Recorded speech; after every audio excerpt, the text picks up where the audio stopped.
Ami de Sirop, bonjour. Bon, j'ai fait un petit break là dans ma vidéo un petit peu plus longue que d'habitude, mais ça pour plein de raisons.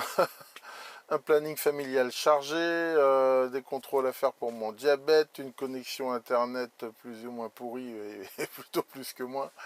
Enfin voilà, ben, en même temps c'est un boxon phénoménal dans mon labo parce que j'ai changé du matos, je fais 50 trucs à la fois.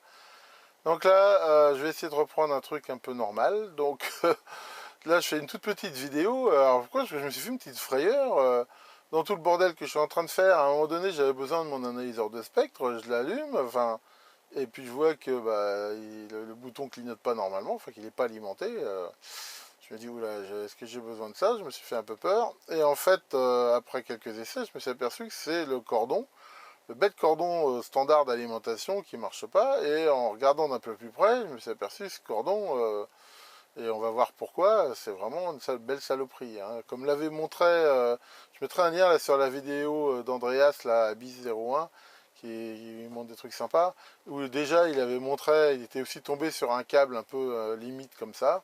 Et ben là, je crois que je suis tombé sur son petit frère. Enfin voilà, c'est vraiment pas top. Alors on va regarder ça. Alors regardons ici le coupable. C'est vrai que quelque chose qui aurait quand même dû m'alerter un peu. Il est d'une extrême souplesse, hein, ce câble. Alors j'aime beaucoup les câbles souples, mais c'est vrai qu'il n'a pas un gros diamètre et il est très très souple.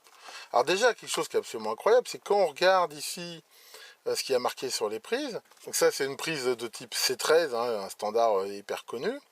Et il y a marqué dessus 10-16 ampères, hein, comme ici. Enfin, normalement, c'est donné pour 10 ampères, ça. Et quand on regarde ici le câble électrique, hein, qu'on voit ici, qu'est-ce qu'on voit marquer déjà? Je ne sais pas si on le voit ici, voilà, très bien. On voit marquer 3 conducteurs, machin, 0,75 mm².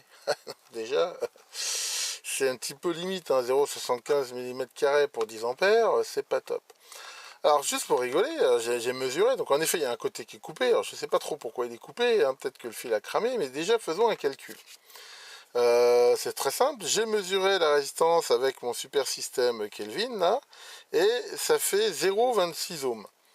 0,26 ohms, mettons que je fasse passer 10 ampères, ça fait une perte de tension de 10,6 volts, ça fait 26 watts dans le câble, multiplié par 2, hein, parce qu'il y a l'aller-retour. Ça veut dire qu'ici, le câble à 10 ampères, il d'ici près 52 watts. Regardez ce que c'est qu'une ampoule déjà de 40 watts, on ne tient pas la main dessus. Déjà, c'est hyper dangereux, ce truc-là, il va brûler, il va cramer, quoi. Enfin, c'est criminel de passer ça avec 10 ampères. Donc là, c'est vraiment, on va dire, vraiment n'importe quoi. Et ben là, c'est là qu'on voit la connerie poussée à l'extrême. Alors, je comprends qu'il faut faire des économies, il faut du pas cher, je veux tout ce qu'on veut, mais là, on commence vraiment à sacrifier sur la sécurité plus que même la qualité. C'est pas un problème de qualité, là, c'est vraiment un problème de sécurité. Et ça, c'est vraiment criminel. Alors, en même temps, pour peu que le fil ici dise 0,75, ça soit aussi bidon.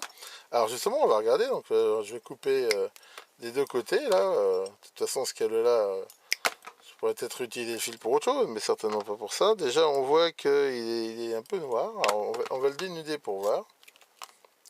Et en effet, on voit que c'est un fil, il est extrêmement fin, et on voit qu'il a dû chauffer, parce que là, la coupe est un peu noircie autour, on voit. Alors, on voit que c'est en effet du fil qui est très très fin, et en même temps d'un cuivre qui est peut-être pas forcément d'une super qualité. Enfin bon, voilà, donc ça, si c'est pour alimenter un truc qui consomme pas grand-chose, pourquoi pas à la limite. Mais je veux dire, là, c'est typiquement, ça tient pas ça. Alors, est-ce que c'est ça qui l'a cramé ou pas? C'est possible que ça ait chauffé, parce qu'on voit ici que la broche, là, on voit, elle est un petit peu tordue. Alors bon, pourtant, ça n'a jamais trop senti le cramer, mais toujours est-il, alors, je sais pas, il faudrait démonter la prise, là, c'est moulé, c'est pas très simple. Enfin bon, voilà, hein, ça, vraiment pour faire écho à la très bonne vidéo hein, donc qu'avait fait Andreas là sur sa chaîne Abyss, ce câble-là, c'est vraiment criminel. Donc, bah, vérifiez quand même un petit peu. Déjà, un câble comme ça, si vous voyez qu'il est d'une extrême souplesse, si vous voyez que dessus il y a marqué 0,75, voire même si vous avez un doute, bah, mesurez la résistance. Mais dans ce cas-là, l'utilisez pas. Ou alors vraiment pour un appareil, vous savez qu'il consomme très peu, mais dans ce cas-là, mettez une étiquette. Mon analyseur de spectre, je pense pas qu'il consomme 10 ampères. Enfin, c'est sûr que De toute façon, ce câble-là, il est quand même pas, il est pas la norme, quoi.